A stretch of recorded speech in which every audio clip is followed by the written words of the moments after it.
রাসূলুল্লাহ জান্নাতি পোশাক কে সর্বপ্রথম পাবে, কে পরবে? নবী বলেন, আয়েশা রে, জান্নাতি পোশাক সর্বপ্রথম আমি রাসূলুল্লাহ পাবো, কিন্তু আমি নবী সর্বপ্রথম পরব না। সর্বপ্রথম ইব্রাহিম খলিলুল্লাহকে জান্নাতি পোশাক পরানো হবে। কেন জানুনি?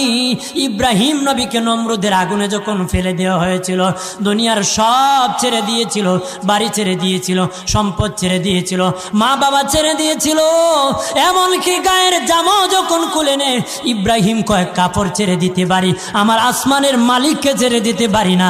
ওই দিন আল্লাহ ইব্রাহিমের সাথে অঙ্গীকার করেছিল, ইব্রাহিম আজকে তোমাকে সকলের সামনে উলঙ্গ করে লজ্জায় ফেলে দিয়েছি ইব্রাহিম, তারপরে তুমি আমাকে ছাড়ো নাই। আমি কিয়ামতের দিন সকলের সামনে মুসলমান, বেঈমান, কাফের, নাস্তিক যারা তোমাকে উলঙ্গ করেছিল, তাদের সামনে আমি আল্লাহ আনুষ্ঠানিকভাবে তোমাকে কাপড় পরায়া দিব।